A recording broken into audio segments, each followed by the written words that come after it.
right, we are live, but apparently my screen does not quite work. So let me first fix that, because apparently my second monitor does not show up. This one does, but not the... Here we go. Now this is one there, and apparently we also have audio, so that's not too bad. All right, so let me zoom out a little bit so we actually have a chance of seeing what's going on. Is that the order you want to go through, or...? I mean, there's one that's quite big, which is the batching one. It might be good to get this out of the way first, possibly, because the other one will take up some time, I'm guessing. Right. So this issue is basically about filling gaps that we have in ADO.NET with regards to async APIs. So there are obviously async APIs in a lot of the important places, but there are also some important places where it's missing. And it also adds IAsyncDisposable as well to all classes, all the abstractions that currently implement disposable. Mm-hmm. Yeah. So there's already been some discussion, including with you, on the issue. So this has already undergone some changes. Yeah. And we actually do something asynchronous when you do async dispose. Sorry, which one? We actually do something asynchronously when you actually dispose asynchronously. We do network traffic. So it depends. This is an abstraction, so it's going to depend on whatever whatever provider it is. But for example, a connection could be an unpooled connection, in which case when you dispose, it would be closing a connection, possibly sending a server message over the network. And even if a provider has a pool, there's a reasonable chance that it's full, and we go to return the connection, we end up having to dispose it rather than return it to the pool, right? So it depends which kind of pooling strategy you have. I mean, I'm not aware of a provider that has like a full pool and then which closes it because the pool is full. Usually you would always have a place to return it into the pool. But pooling is open and can be implemented in any way possible.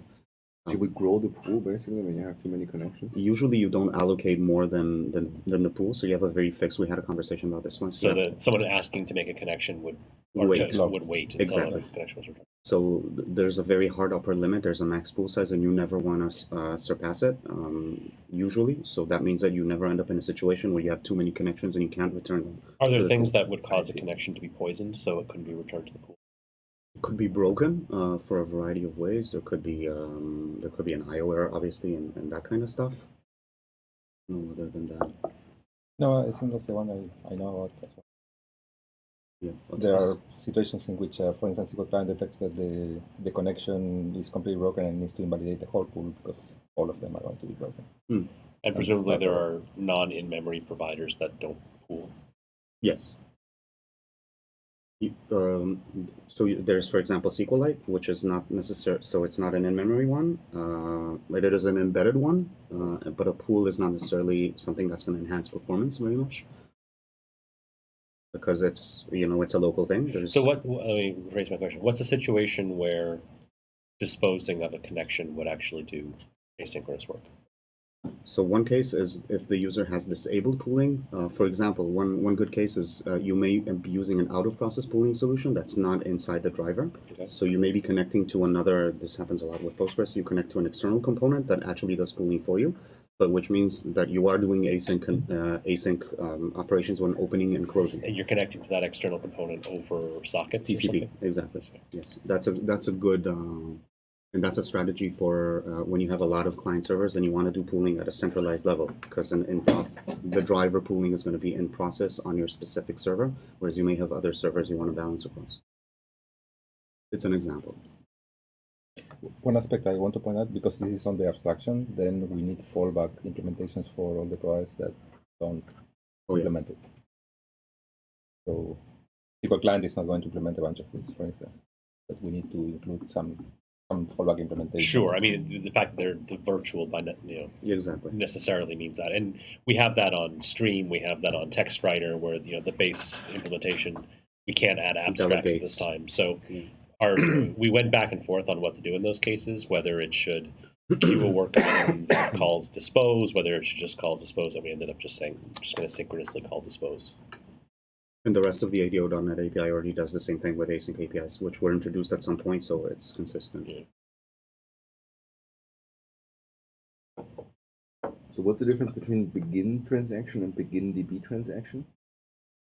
So that's a general pattern in, do you see begin Where are you DB? looking? Well, I'm just looking at the existing APIs and Yeah. trying to figure out like how So they fit in there. It's an ADO.NET general pattern, which we'll also see with the batching, where you have one non-virtual public API like create command, which delegates to a protected virtual one, which the provider is going to implement. And that allows provider implementations to, you both override the protected virtual one and you do a new so you do a new create command, which hides the original one. Yeah, so I'm not sure so the if one was that very clear. hides returns a provider-specific transaction object instead of returning the DB transaction. It's That's the it. Oh, I see what template you're saying. method pattern, but they use DB as an infix instead of core as a suffix. I guess so. So begin transaction ends up calling begin DB transaction. Exactly. And it's non-virtual, so that's the non-overridable one. And it allows you to code directly against the provider and have the provider-specific classes rather than having to cast down and so on. So you're adding a bunch of new things as public virtual. Is that inconsistent with the rest of your model? Is it, again, having it call it protected virtual public error checking? So if I remember correctly, that doesn't apply for those APIs, that Okay. pattern. But maybe we should look at it. I think it will apply because it returns a DB transaction, and in the provider you want to return a SQL transaction or an empty SQL transaction. I see what you mean. Yeah, I guess in my case, like what I'm wondering is, do you need a begin DB transaction async as well? So the beginning of the transaction that's actually one of the good cases where beginning a transaction is necessarily going to be an async. You're asking in general about whether an async. Yeah, because is you needed? basically add. So it seems like there, as you said, the pattern is begin transaction with or without isolation level is non-virtual on DB connection, and then the one that is virtual is begin DB transaction. And it's protected. So it seems like, yeah, exactly. It seems like no, you're adding public methods that are virtual. Yeah, it's breaking the pattern. You're right. That seems just odd with the way that the existing one is structured. You're right. So following the pattern, we would actually have to add two methods here. Begin like a non-virtual begin transaction async and a virtual protected begin DB transaction async. Yeah, I'm not entirely sure like how the pattern is used. I guess it's on the derived types that they can call them without basically doing a bunch of casting, right? Well, I mean, Or base calls, I guess. the normal reason for the pattern is sort of error checking is not allowed to be removed by virtuals, or it doesn't have to be re-implemented by virtuals, or more particularly, doesn't fail to get re-implemented by virtuals. Yeah, they're doing. I mean, Is there error checking? Like these don't take. The isolation level one might I don't throw remember anything that there- doesn't make sense. I don't remember there actually being any error checking in the base class implementation of anything here. These are completely empty delegating methods, if I remember correctly. But it does again allow, so if you're coding against the specific provider classes, you can be calling the, so not the overridden, but the new methods, and you're interacting directly with those types. I think that's the value, and it's true that this API is not following that right now. So looking at your existing and presumably your begin transaction async that doesn't take the isolation level would be non-virtual. Mhm. You would add, or then begin transaction async that takes the isolation level would also be non-virtual, but then you would have begin DB transaction async that does take the isolation. Which would be protected virtual. And then I guess the question is, at this point, would you collapse the two non-virtual publics into one public with two default parameters? Yeah. The isolation level being default and the cancellation. Because it looks like your previous was just I want the default isolation level. Is having the you need to all the way up. The protected virtual would be non-default parameters. Correct, yes. The public virtual would have default parameters. Yes. Or sorry, the public non-virtual would have Non-virtual default would have parameters. Is it compelling to add a default isolation level parameter if the sync version of the API doesn't have it? I mean, Like would- somebody could go from the sync to the async with the same number of commas and parentheses if you do default, the isolation level and cancellation. yeah, I'm fine with that. I'm just wondering whether it makes sense. I mean, I see reasons to just leave it as the sync API looks like and just use overloads instead of default parameters. Like two methods. But I mean, I would probably generally like stick to the existing pattern because it makes it less confusing. Otherwise, you look at this and you're like, why does this have two methods? Is it only Like one in the method? DOS. yeah, it raises It one more doesn't do question much. that you don't need to have in your mind. Yeah. for the begin transaction async returning task, I know we had a long discussion about task versus value task. How did you decide on task of DB transaction instead of value task of DB transaction? So for that particular method, the idea was that, as a general rule, this is always going to, by definition, do a round trip, an actual database round trip, and it's very unlikely to benefit from an I-value task source, at least as things stand today. That was the general reasoning. So it's pretty much always going to complete asynchronously? Yes. Right. And is that true for an in-memory provider? That would seem to not be the case. Yeah, I mean, I don't know of an in-memory provider that's actually gonna. Are you talking about something like SQLite? Sure. I mean, it's very hard to have transaction modeling when you're in memory, right? Yeah, but SQLite does implement. I mean, SQLite actually has an in-memory mode as well, and also does transactionality. So you actually do have that example. But it doesn't guarantee when you crash that it's consistent, right? I think it does, but I'm not. So in memory, if you crash, then it's gone. Well, I guess that's true, but it does. I think it does guarantee on disk. But I mean, if you, but by definition, then if you actually crash, you have to have it written to disk somehow that you did something, right? So like that kind of implies that it can't be purely in memory, right? I mean, they could be doing some sort of write-ahead log, which does it. It can also, you can imagine, there are transaction systems that don't provide all aspects of ACID, but just cheap on Google. you know, if when the process ends, the data goes away anyway. So it could be used just for in-memory. So it just provides for consistency with in-memory access. Right. And it would be worth just thinking about whether there are with virtuals, the decision becomes even more. Absolutely. So if we, certainly for like SQL or something, I totally understand the assessment. But if there are places where it would be possible to optimize this further, might be worth reevaluating. Up to you. Yeah, SQLite is interesting because it doesn't have async APIs at all. Yeah, I see. Because it doesn't. It maps to It's not compiling enough, I calls. guess. Yeah. But I wonder. So to be completely honest, I mean, I'm a bit surprised because my own driver actually does an optimization where it defers the actual sending of the begin transaction to the server Until you send a command. until you send the actual next command, so it batches them together. So that's a bit embarrassing, actually. Yeah, that means you don't need async begin transaction at all. I don't need it at all. I never need it. Exactly. But it would be an example where you'd want. But it is an example of an optimization, which means that this would make sense. If you think that when I hear you saying basically when in doubt, use value task. Not quite. The opposite of what Ken says. I mean, it's an abstraction. So and it's possible we need to separate value task and value task of T.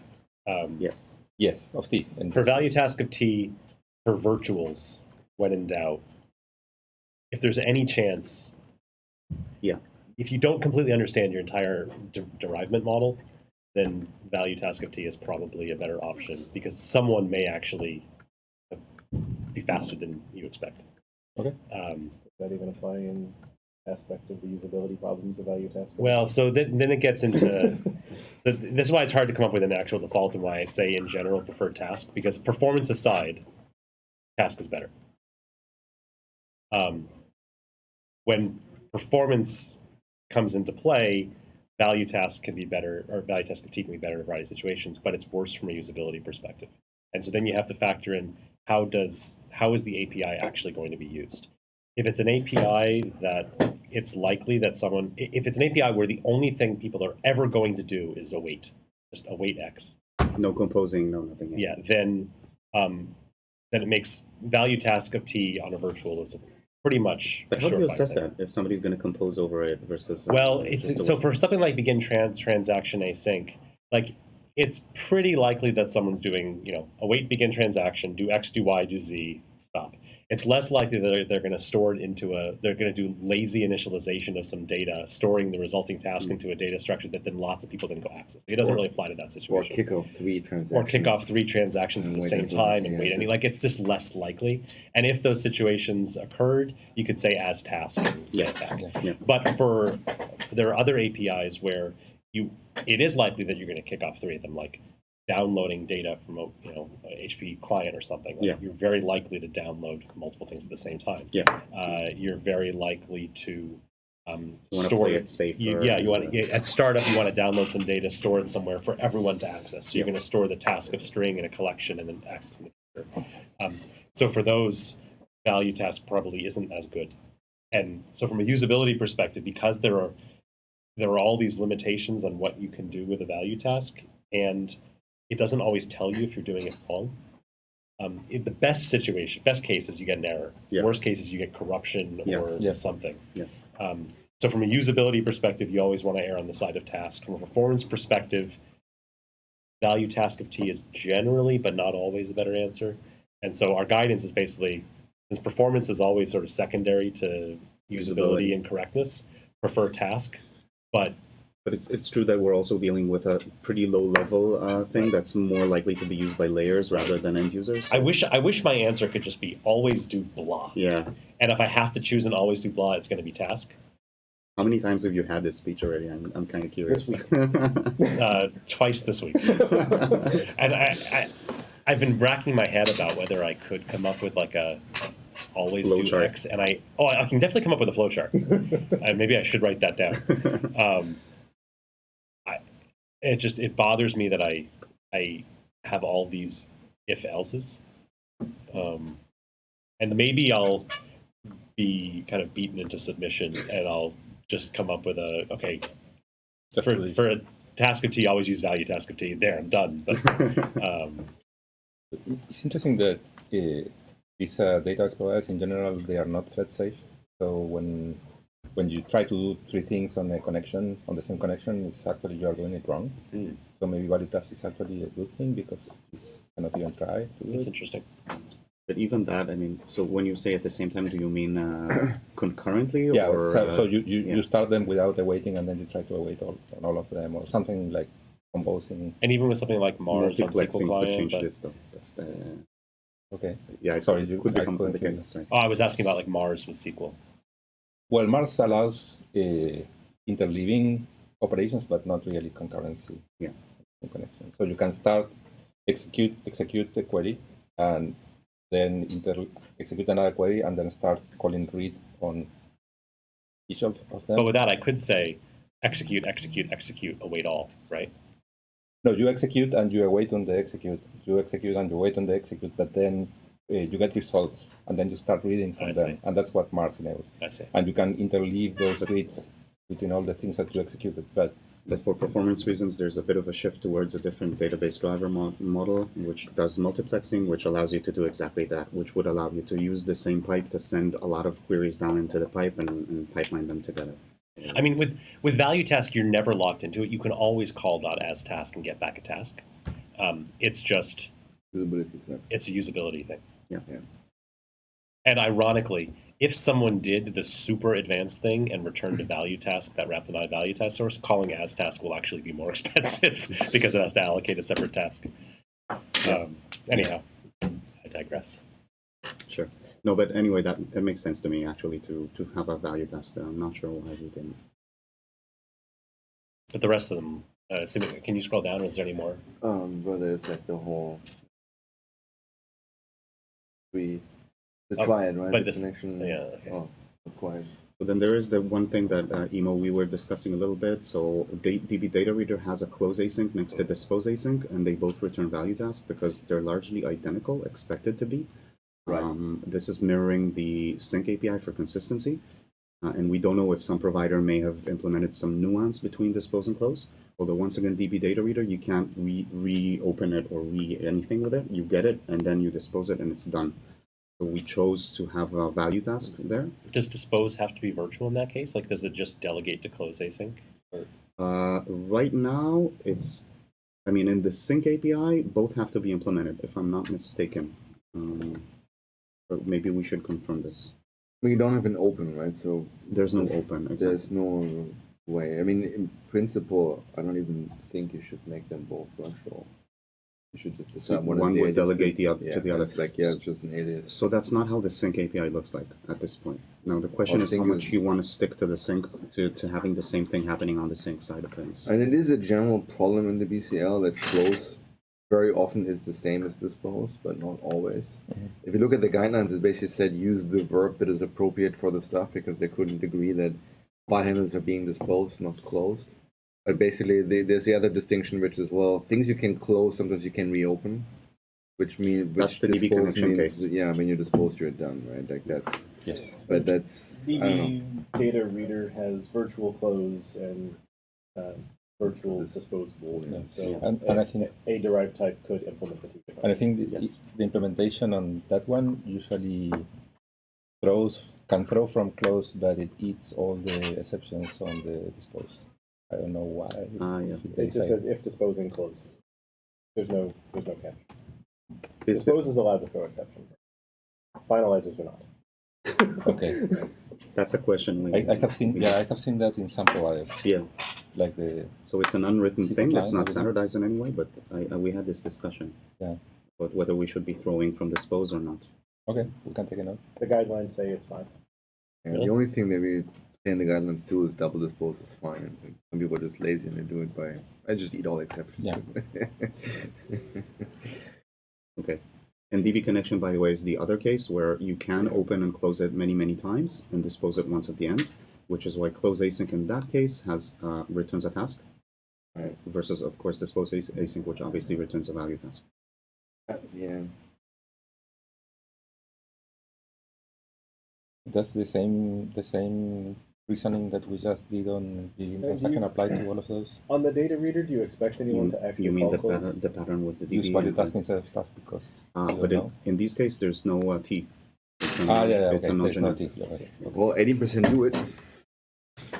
Sorry, I missed what you said. Yeah. It's do you expect anyone on DB data reader to call close as opposed to just using the dispose? Because if you expect that someone who's using your async API would just use the dispose async pattern, then maybe it would be reasonable to allow for your divergence to say that you have close async, So it returns task, and it returns dispose async.as task. there is one slight small difference, which is there are two properties on DB data reader according to the documentation, which are valid after closing but not after disposing, which is records affected by the command that you are having the reader on. So in theory, yes, there's a difference there. But what's the benefit of No, doing that? okay. Nobody, Well, just like But, if people are only going to call dispose async, then having the close async return dispose async.as task and you never get any callers would mean you've mirrored your API and now you don't have the. And you're like, well, this one is dispose or value task because the interface says so, and this one is task because the guidelines say so. Mm. And then and Oh, then I your see. guidance is don't call close, call dispose. And what I do find surprising is more people call close than dispose, which seems very counterintuitive to me. so you would advocate returning task from there, It's just as long as we have two APIs. Will this Why show not use you- that this won't show you to that people are- differentiate? Like I can't differentiate between using and explicitly calling it. Like would this show up in a using? Yeah. Someone- it would- Because in stack analysis, you just detect the dispose call, right? Yeah, in theory, it's slightly more efficient if we have a It's close also async that returns a task, so users can use that, and then they don't go through the overhead of a value task. But like the compiler Something like that. generated code when a class implements disposable. I don't see But that. I mean, I you don't return look into the dispose implementation. async.as task. So I would Yeah. not increase the ref count of close. because I mean, dispose- I wouldn't. sorry, I mean, that's a I wouldn't different provide question. the implementation. That The would be the IL provider's generator for using possibility block. to Yeah. implement efficiently Is it by not doing calling- value task as task. In theory, Dispose on if they so the choose. DB reader, or is it calling dispose on an IDisposable? Yeah, I don't know if it's the right answer. A thing that I can suggest from this chat. I think No, it's that interesting. depends. Yeah. If the method is public, I think it would just call the method. I think if you explicitly implemented it, then it will go through the interface. I mean, otherwise it would basically have probably a zero usage on that. But it's a good point. I mean, if you look at, I don't know, if you just look at the derived types for a second. Oh, I can't see them anyway. Never mind. They only exist in the base.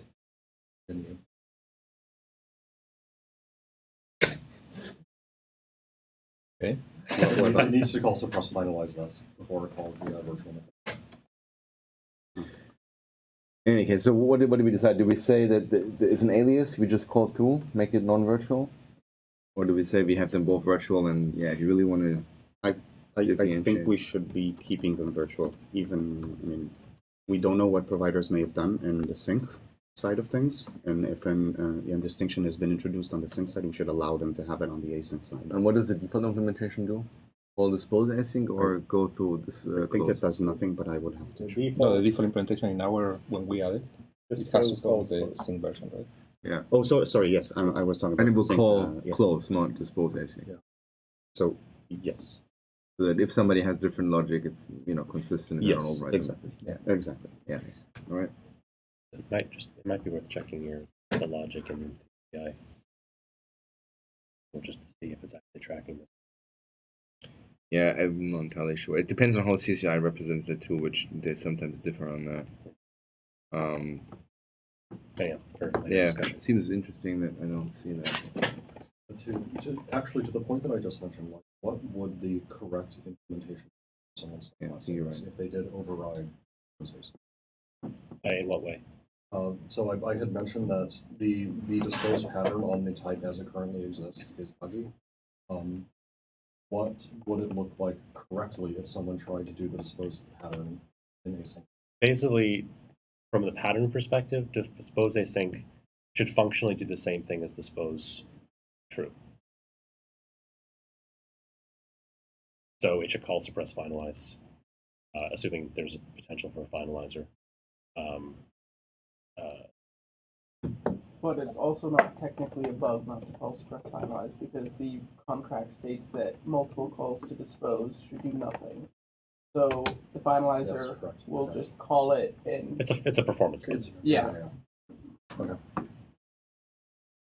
But I think it's worth clarifying Yeah. the difference between Yeah. bug and Yeah. It's the pattern was the optimized. That's not correct. So, is there any plans to kind of extend the disposable pattern to take that into account, the async? Can we so, kill the disposable pattern? I mean, it's logically the same. Logically the same as just it does factor into the pattern. It's just you are expected to call dispose true from. you're expected to have functionality equivalent to dispose true. Okay. Okay. You should go to the same state. Yeah. Possibly via async methods. Yes. So do we say that the type can only implement? No, you can implement both. In fact, I would expect most. No, I mean, can you only implement the async version, not the sync version? at Oh, all? I mean, and then have a finalizer, because that seems kind of that wouldn't. be broken, right? That Well, our guidance is if you have a finalizer, A, use a safe handle instead, and B, be disposable. But IDisposable, not IAsyncDisposable. If you have a finalizer, that's going to always be a synchronous thing. So now you should be synchronous disposable to solve it. And if you can benefit from async dispose, then also be async dispose. I mean, yes and no. A lot of times you'll find finalizers that do, like, there are often two things that need to be done in dispose, one of which is only done in a finalizer. Like, dispose will both flush and close the handle, whereas the finalizer will simply close the handle and you potentially I don't think there's anything fundamentally wrong with having IAsyncDisposable and a finalizer and no IDisposable, but I think it's going to be super rare. Yeah. And I would definitely raise that as a question in any new APIs that showed up. I think that seems fundamentally something that, I'd like to see a case where there will be something. One of these days we'll write the guidance for async dispose. First, we got to get through async. Yeah, the only thing we should avoid is like having like dispose boolean and dispose async boolean, and then it just there's no reason to have. There's no reason to have dispose async bool. The only reason that exists for dispose is so that the finalizer can share the same implementation and just call it with false instead of true. Right. You should never have a finalizer calling dispose async. For sure. And you really shouldn't have finalizers in the first place because that's safe Jeremy's, handles and Yes. Guidance number 1 is if you're writing a finalizer, stop and do something else. If you think you still need it, be IDisposable. First, your component. Right. So then, any concerns with the API ship as proposed? I mean, only 40 minutes in. Only 20 minutes in. And that's the small issue. That's the small. There's just the general for each item. Consider if you want task or value task, and sure Steve's happy to answer mail, but it doesn't really change the big change here. What was the decision earlier on whether these should be non-virtuals delegating to virtual? We'll change the API to do that. Yes, to align with the sync API.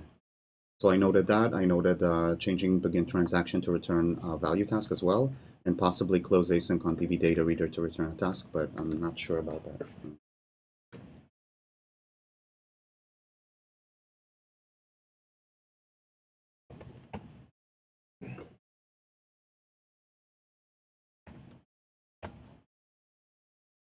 Okay, let me just copy and paste the feedback items that we then had, because I feel like the rest was mostly asking questions. Mhm. So there could be two key things you said. Is the first one is the one that Levi just put up, and the second one is the, consider whether you want rated task of T or task of T. But I think that was pretty much it.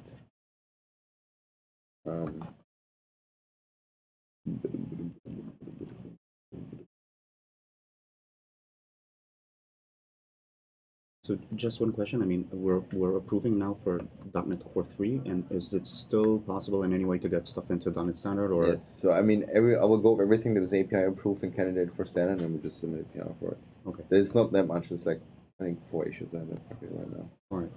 So there's another issue we already approved and merged into .NET Core, which we may want to put into. I wanted to do this like sometime this week to just do the. Okay. Do you know if it has the label? Candidate for standard? I think so, but I will check. Yeah, check whether it has it, because then I can actually find it. The string overloads, right? We're talking about. Should we focus on this one first because it's a short one? Yeah, that's super short, I hope. So basically there's a small feature detection API, or rather pattern, that allows you, so not all providers implement everything. If you call a method that is not supported, then you will get either an exception or null. The idea here is to simply add 2 feature detection properties to DbProviderFactory that tell you whether that provider can create a data adapter or not. We have at least one provider that doesn't support data adapters and command builders, and we'd like to expose the ability to know that. It's more of a completeness kind of thing.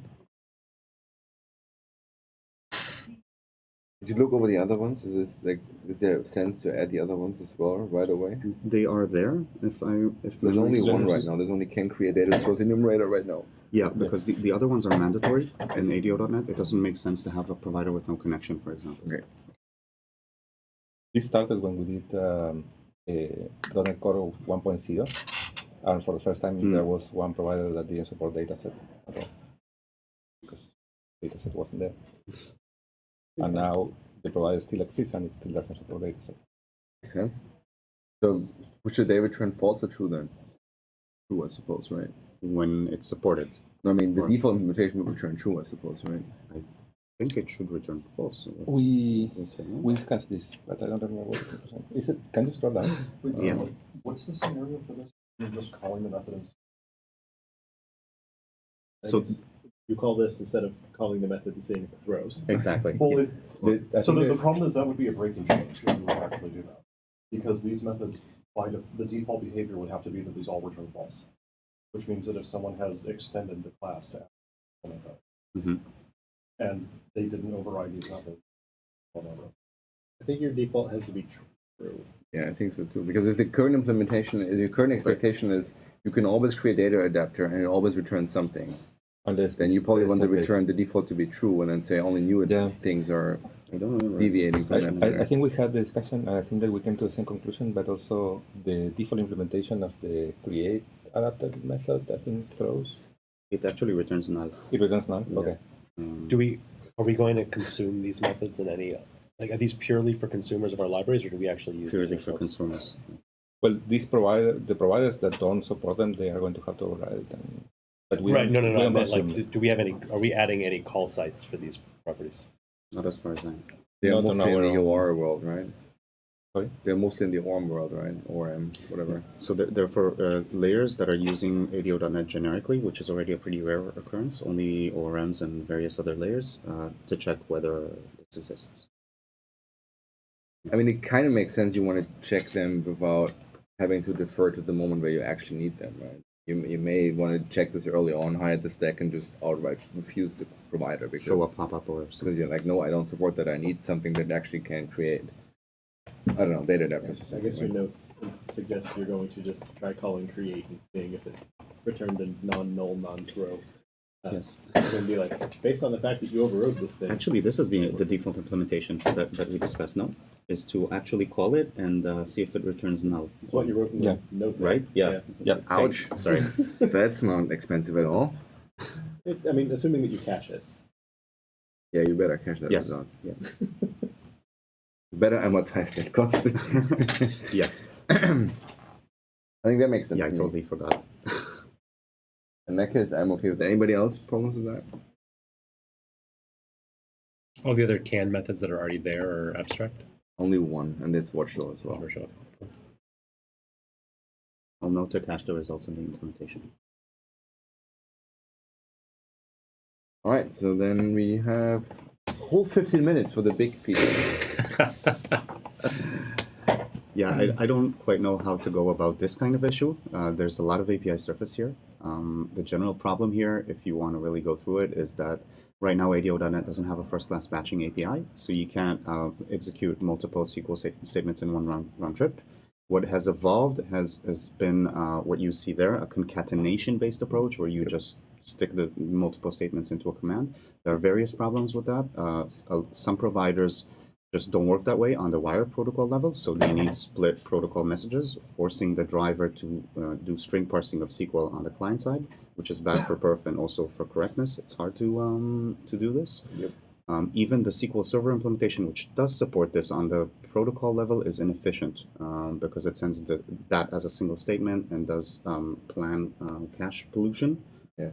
Whereas if you broke it down, which is also something that's supposed to be possible, you would have a more efficient implementation of batching. But why would you, like in this particular example you have here, isn't the general pattern you just do a parameter and do a loop? Like why would you... If you... For perf. For perf. Because you don't want to send them as individual As things. single You round send trip, basically yeah. a single batch to the server. You want a round trip. Basically, the idea here is just to do one round trip.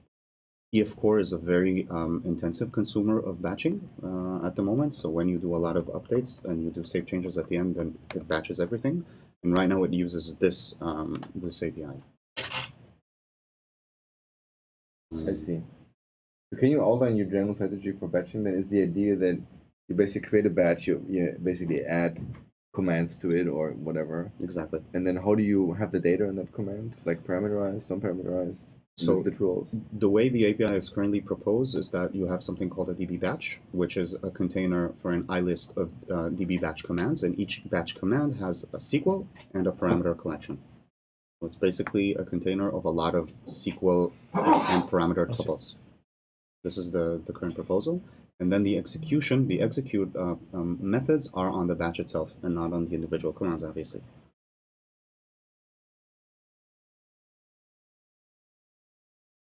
Are you going to have any providers in your initial implementation that do not, or that return something other than list of T for the property you have called an IList? Probably not. Then it should be. But I mean, Our collections guidance is users will cast it if you don't have anything in the initial implementation that uses a second concrete type, use the concrete type because you're stuck with it anyway. You may as well devirtualize your calls. Why do you need a new batch command? Why can't you just enlist the existing DB command? That's the way the proposal actually started out. One problem is that DB command has some properties which would be dead when used within a batch, like timeout, which doesn't make sense on a batch command within a batch. It's something that applies to the batch as a whole. It would also there's some other properties which are dead, if I remember correctly. Another problem is that DB command is disposable, and that creates various lifecycle issues. So if you dispose a DB command as part of a batch, how does that work with the batch? Is the batch itself disposable? So all these questions, we kind of went back and forth on them, and kind of decided that we'd prefer to avoid them. It doesn't make sense for the thing inside the batch to be disposable. There's a lot of reasoning about exactly this question below. Okay. So the command in general is heavyweight. We wanted to have something deeper. The default implementation, there's no default implementation. So do we need, is there like a can batch? Yes. Okay. Exactly. There's a feature detection again, once again for this on connection, on DB connection and DbProviderFactory. That's further down somewhere. Yeah, you it's like, look It's peeking at the bottom of the screen right now. There we go. exactly. I see. Great badge. We also, you talked about a default implementation. We also went back and forth a lot about having a shim or not. So implementing this API over, let's say, concatenation-based batching, so that you can use this API over SQL Server as is. We decided against it for various reasons in the end. We don't want to simulate batching without there actually being batching. Yes. And there's also a lot of edge cases which make it kind of impractical to wrap concatenation batching with this API. Which providers will support batching? I mean, so That we own. that we own. Yeah. So NPG SQL is not owned, but I would be implementing That it. we can It's influence. owned by you. Yeah, it's owned by me, but Yeah. not by Microsoft. Then SQL client, we'd really love to see it, but unfortunately at this point, I'm not sure when that's going to happen, and it might imply a pretty big rewrite of the internals. We're not sure. I was hoping to do maybe a sort of an exploratory prototype to see Let what me I can do. rephrase my question a little bit. Mhm. One of the difficulties that we've always faced when adding new abstractions is having very few implementers of those abstractions, and as a result, getting it wrong. I see. Yeah. So, how is it that we're validating we're getting it right? We want to show you this API and to get your feedback and to get it approved. We are actually going to decide later whether we actually try to put it in 3.0 based on the same criteria. Okay. We want to have more than one implementation.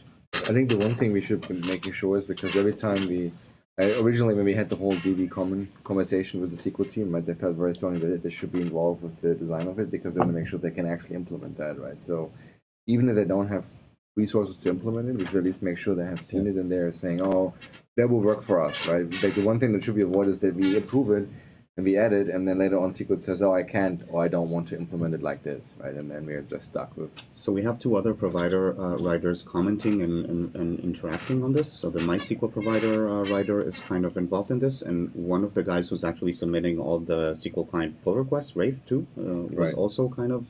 So these are people who are involved. We at least get some sort of triangulation on it. But I completely agree that, I mean, the idea is not to send a pull request for this tomorrow in any case. Yeah. There is also SQL client already does implement batching for dataset and data table. Mm. It doesn't implement all the functionality. In the sense, you can execute a command that returns just rows affected, but you cannot execute a command that returns results, Right. like a data reader, using that API. It's only that API is completely internal. You only get to it if you pass a data table. And we know that in Hibernate, for example, uses reflection to access it because it's efficient. And that's that's one of the points behind this proposal is to surface that. And we have been talking also with people that have like the original driver knowledge of SQL client, and their opinion is that it can be implemented. But I mean, all I'm saying is like, we don't need an official like email from them, but like at least, key people should have seen it and like kind of support the design. we are on the same page, but we wanted to get the API to you to see what Yeah, so the happens. one thing I do buy with the DB command is that you want something that is not a DB command because this is more specialized. Mm-hmm. The one thing we should make sure though is that we don't think we might change our mind later. Because if we basically end up in a world where we add more and more stuff to DB batch command, then you just have duplication. And then it's like, well, no, somebody wants to add a normal method, we have to remember to add it in two places. And I think we're pretty confident that we're not going back. We had that in the original design, and there are several reasons. Even one more, DB batch command has records affected. The original DB command doesn't have it. Yeah.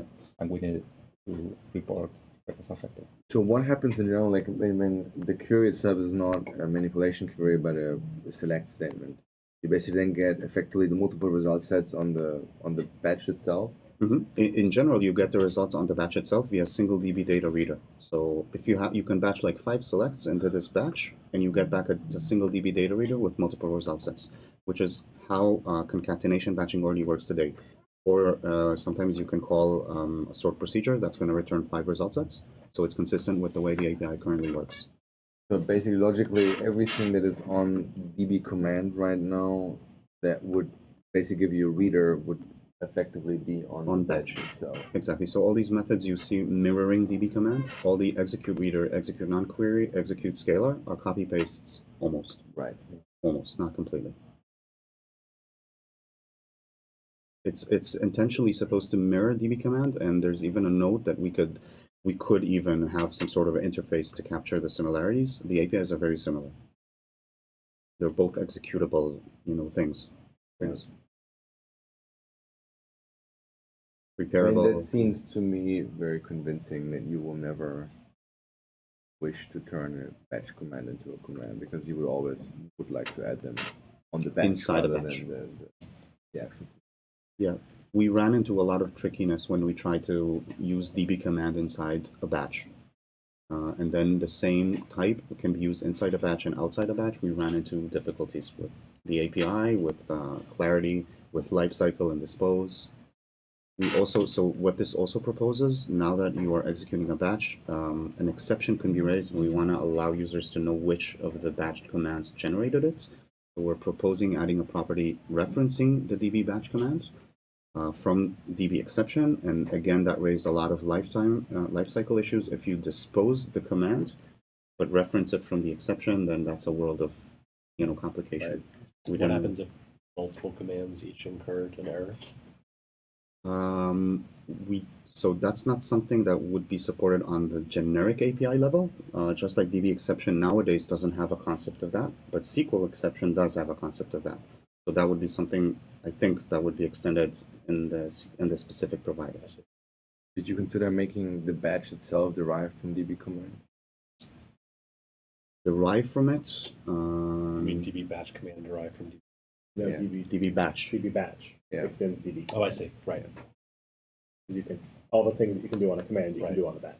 Right. Aside from It looks like it's kind of almost 100% overlap, right?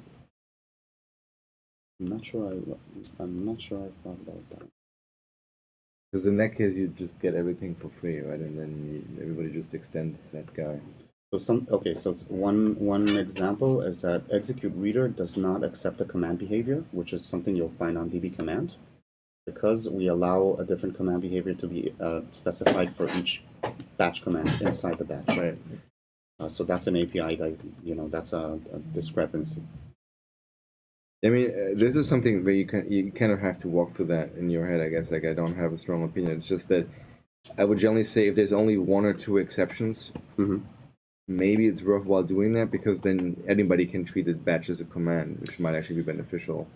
If that's not the case, then don't. But like if it's close enough to 100%, I would just. I mean, I felt the same way and kind of proposed maybe having an interface to capture the similarities, but then if it's practical to simply have a superclass instead, then it's even better maybe. if there's a reason to keep the split, and you're not going to go with the interface, then consider making timeout be time span instead of int. Oh, Can are we It doing should be a that time like span. yeah? I mean, but then so that would be really like diverging the DB command and DB batch even further. So people are used to DB command with that with an int. I mean, I don't know. I'd be a bit averse to. Any news about the time machine that we need to go fix all those APIs with? So it's the problem of when you're making a new thing of how much do you make it look like the old thing and how much do you make it look like you would do it if you were doing it new? Like So, what you want, yeah. int timeout just jumped out at me because it's in the middle of the screen. I would say within a particular area, like I would try to stay within the area as much as possible to not have multiple patterns at once, because then over time, like it just gets really complicated to reason about the API. But yeah, in a brand new area, we should definitely choose the more appropriate patterns. But here, I don't know, timeout is everywhere in ADO.NET and is always an in. So We should have done time span on the EF core. yeah. Missed that chance. Because it's inspired by ADO. Yeah. So Jeremy, what are your thoughts on IList of DB batch command? The very thing at the top of the screen. Right. So, Christoph pointed out before when I brought in a thing that had a property that was returning some form of collection, is whatever gets returned in the first version, someone is going to hardcast it, and then as a breaking change, we will never be willing to change what it is. So if you're always going to have it be a list of T, get rid of the I and be honest. But this is an abstraction over several providers. There is that aspect of it. If none of them in the box return anything other than list of T, users will hardcast it because users love hardcasting things. Really? Users It love happens all the hard time. I mean, usually it's not necessarily at the direct call, so they just pass the fuck around as an IList of T, and some code paths just pass things, and then you never Just test for it with fun, something. to have a list? Well, Well, at some point, sometimes someone it's- wrote an extension method, Yeah. and they wrote it over list of T instead Yeah. of iList of T, and then they cast this thing, and then it did some stuff like, and then their code has worked now for 5 years, and then you upgrade your provider, and their code crashes. If we want this to be as iList, the easy answer is from implementations of this that we own, don't return list. Yeah, well, and that's Return the other collector answer or is something. return a thing that can't be cast. I mean, honestly, in your case, it might actually be worthwhile to just add the, it's like 5 lines of code to do the, what is it, DB batch collection or whatever, similar to the DB parameter class? collection. Like an actual Yeah, because if you ever want to add a method to this guy, right, convenience add overload or something, right, that just directly takes the string, for example, and then just creates the That's batch for you. It would Then be you good. just screw with an interface. So the parameter list is it follows that thing. So there's a parameter collection type. Yeah, you have It's- DB, what is it, DB parameter collection or something, and you would have your DB batch see. collection. And I think, what is it, DB parameter DB collection? parameter collection. I think it extends nothing actually. It's literally just implementing everything from scratch. I would just probably extend collection of whatever, right? Collection of DB batch, and then you can just add your own methods on top. Because these collection types are designed to give you interceptors, right? If somebody adds something, If you want to can- add something, in the you can add an future, override and then it's a just do that. future-proofing. Yeah. No, but the, as you said, collection of T has virtual methods where you can special case. Yeah. Yeah, we can have an add that just takes the discrete elements of the command instead of having to get a command. Can you So say an add that say command text is this, and yeah, like a nicer API. Yeah. Okay. But So in general, it's I thingy as a parameter when you're going to read from it, and if it's a property, then it's you don't want to. you've picked a concrete type in your implementation. Just be honest about it, Yeah. or have like this. If you instantiated this guy, it'll be list, and if you instantiated this guy, it'll be some other type that. And then at least there's the look. You had 2 options in the box. One of them you could hardcast, the other one you couldn't. Yeah. We told you it was an interface. I mean, if you really care about versioning, one thing you can also do is just have an internal type that people can't downcast. Yeah. So just do your own my list that just extends So list of return T, an and they iList? just can't. Oh, I guess Yeah, they they can cast the extend list it. of T. Yeah, they can still cast the Yes, list of T, you- but you basically have to provide your own wrapper, which probably you probably better off just having a public A type. type. Yeah. Yeah. Because you could have internal, something list extends list of T, like Yeah. I guess if it extends list of T, you can No, but cast it, so yes, it wraps yes. list of T. I mean, Yes, the type you want also to wrap allows it. you to add stuff in the future as well. And Yes. It solves like both problems and not just. Yeah. Okay, that's a good. Yeah, I mean, we had this with array, right, where we basically trying to be smart with the enumerable dot get empty, and we basically said, well, we always allocate the enumerator. So how about we give you a specialized handwritten version of our enumerable that doesn't do that? Mm-hmm. Broke everybody because when we returned an empty array, and people inadvertently took a dependency on the fact that it's an array because they serialized the output, and the custom enumerable is not serializable. Yeah. And so it's like, well, shit like this happens all the time with things. It's not so much that the person calls the API and immediately does a downcast. And people are usually not that dumb, but It happens. it along does the way happen in larger somewhere. systems because you pass stuff around and then somewhere somebody casts. Anyway, so I think modulo the feedback that we had on the review of the other people, make sure you have multiple implementation. It seems reasonable and nothing stands out as an issue. So there's a whole lot of text below on how this behaves, but and how this is going to be used. But if you want to see how it's going to be used, scroll a bit more down because there's the horrible example and the good example, and that's the good example of using it directly rather than through the generic API.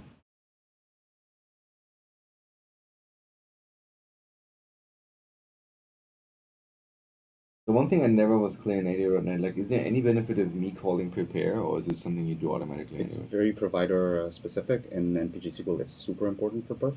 On SQL Server, it's a no-op. almost a no-op. So that's a very, very provider specific one. But it is important in databases in general, yes. And then I assume you can call prepare on the batch, and that just basically calls effectively logically prepare on all of the commands. Exactly. So if both of these were selects in this example rather than one update and one select, Mm-hmm. how do I read the results and differentiate those? So DbDataReader, which is returned from executed reader below, actually already as an API supports multiple result set. It has a next result method, I see. which has a different Yeah. shape. And they'll be in the same order. Exactly. Yeah. Basically, yes, I think you say while move next, and then when you false, you just say you have an outer loop that says while Exactly. move next Right. result or Yes, something. the first one was call, or exec, or whichever one SQL has, or maybe it has both. And the stored procedure itself returned 7 result sets, then this would now have 8 result sets. Because you did a thing that and threw a bunch of stuff at the streams and then did another thing. So there's a guy from the community, it's important to mention, because of this thing, because there are some variable number of results set cases, wanted us to return a reader per batch command, so that it could be easier to distinguish boundaries between the commands. Right. Which I thought was, so the thing is that there are other solutions to do that. You can place like a marker, you can do a select one to know what is or you can use the shape of if you know that the shape of the results it looks like this, and you can use that to know. There are other workarounds to do this, and it complicates the API for everybody else. Right. So, and it's a pretty exotic use case in general. So, So I imagine And a normal allocate. command and it stream would would be, allocate as well. Yeah. you just push all this stuff at like SQL Server, and it just gives you back like, well, gave me a thing that had 7 commands, so Yep. here's a thing with in result streams, because some of them could be like the update is there's no result that comes back from that. Exactly. Yeah. But even in that case, you kind of know, no? How If you call do- it store proc, I know I guess- upfront whether it returns 2 or 3 results. Not always. Is it possible Either to our SQL Server has a thing, apparently, I'm not an expert, but with a variable number of Yeah, results. you can write a store procedure, and then inside the store dynamic. procedure, you can have logic that says, okay, if this parameter was passed, then do a select, and if this other parameter was passed, do a select, and then you don't know how many selects they're going to. True, but I mean, I'm saying the caller clearly needs to know what they're supposed Yeah. to do, regardless So of. it's I a mean, like question if I don't know whether I get 4 result sets or 5, like how am I going to write that code? Yeah, Regardless. the mental You model could- is you whether the could use it. person, executing the query, that put the queries together is the same person that's consuming them. But there could be some conditionality, it's true, on the client side where you don't know, you may receive 4 or 5, and then how are you going to distinguish between it? I mean, to me, that it's seems an like the edge case. problem of the different result sets is orthogonal to the matching, right? If I just call the store proc, I have the same problem, right? I mean, kind of, right? That's Like, very so valid, in yeah. that sense, I Yeah, would that's very say, true. it's not How did the- complicated They for have, everyone. they have the problem today as well. Yeah. how do the command streams like update mix with the result streams like select? Sorry, say again? So when you do this, can you still find out the number of rows that were updated by the update? Good question. So the whole point, there's another big section here. One of the specific goals here is to allow non-aggregated records affected. So right now, so we want to know for each, if you look at the affected rows below. So this is why we added on DB command batch command, we added the records affected on the command itself, which is Right. going to be populated by the driver and allows you to get command by command the number of rows affected. Right. So, That's so an you, explicit goal you that we need. execute the batch, then you look back at the command Exactly. list and ask what was the rows affected, and that gives you Exactly. the matching and the results. Exactly, which Okay. is not a perfect API because the command is usually supposed to be an input, object rather than an output thing. But it is now possible. But it is possible where before it was not. Exactly. That's another explicit goal of this API, by the way. I mean, if you really wanted to, you could just have a method on the batch that just gives you an array, right? We went through this, but But we also don't. I we don't want think to that- allocate. Yeah, I also think it's a bit weird because it's probably easier to just correlate them on the command. We have this array of commands, so Right. you may as well just Right. put the property on them. Yeah. That was the logic. No, that seems reasonable. I think we- All right. Anything else? Otherwise, let's just prove that as is, and then it's- Yeah. So I guess the biggest feedback is if you think it makes sense in retrospect to make DB batch extend DB command, then that would be a good consolidation of your API set. And also validate against multiple Providers. implementations. Yeah. Yeah. So Agreed. one very silly question. So I was looking through the existing API. It looks like you're introducing the concept of rows affected here that wasn't originally on DB command. It's not on DB command, but it is in 2 other places in the API. It is the result set of execute non-query, and it's also on DB data reader. So Got it. right now, if you do execute, let's say whatever, execute anything, you get back a reader, execute reader. On it, you have a records affected property, which is aggregated. So you have no idea if you executed multiple things, you can't know which one. Okay. That's exactly the problem that And you expect that that count will never exceed 2 billion. you're asking about the type. Yeah. I mean, it is a database. I mean, I can imagine a 32. database where, especially if you're operating on Batches. multiple different tables, batches, like I could imagine maybe you just dropped everything relating to. So you think just go ahead and make it long? I don't know. I don't know. Probably. sure, why not?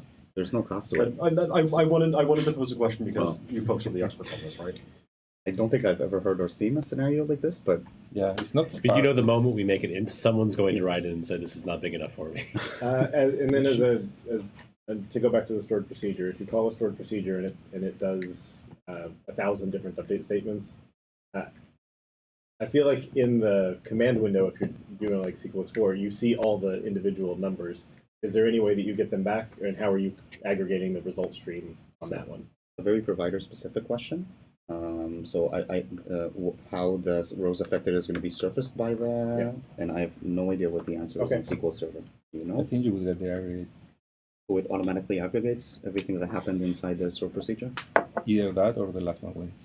I Last think one that's was- awesome. Yeah, well, because theoretically you get back, you sent 2 statements and you get back 11 update Yeah. values, and like, how do you know which ones were which?